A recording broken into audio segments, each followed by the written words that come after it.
osalta. Kävimme myös keskustelua siitä, onko tarvetta... Dobro jutro, good morning. Včeraj je Evropski svet enotno podprl izhodišča za nadaljna pogajanja z Veliko Britanijo, oziroma Združenim kraljestvom, kjer časa sicer zmanjkuje.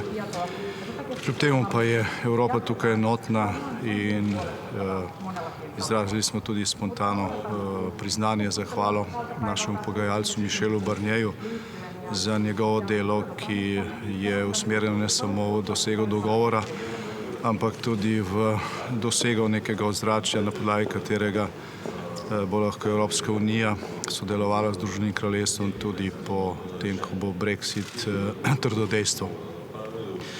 Osrednja tema včerajšnjega dogovora, izmenjave izkušenj je bil sedanji oziroma aktualni val covida, koronavirusa.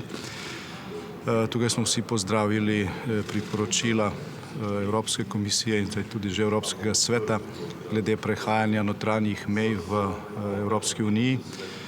Slovenija ta priporočila pravzaprav upošteva že od prejšnjega meseca, ko so bila predlagana. Z upoštevanjem teh priporočil se izogibamo zastojem, kakršni smo bili priča tudi na notranjih evropskih mejah spomladi. Pozdravili smo tudi komunikacijo oziroma okvirni predlog komisije glede priprav držav članic Evropske unije na cepljenje, potem ko bo na voljo cepivo zoper COVID-19. Priporočila so smiselna in Slovenija jih bo striktno upoštevala v teh pripravah, ki jih bomo izvedli v najkrajšem možnem času, seveda upajoč, da bo tudi cepivo na voljo v realnem času.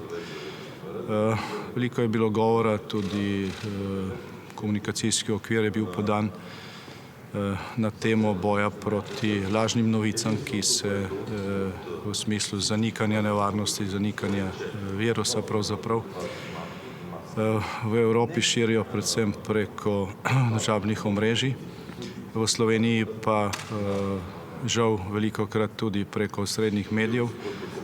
To povzroča veliko škodo pri skupnem boju v evropskem pa tudi nacionalnem okviru zoper širjenje koronavirusa in sili Evropo, pa seveda tudi posamične nacionalne države k sprejemanju ostrejših ukrepov, kot bi bili dejansko potrebni, če teh lažnih novic in tega masovnega širjenja teh povsem neznanstvenih, nelogičnih zanikanj v javnosti ne bi bilo.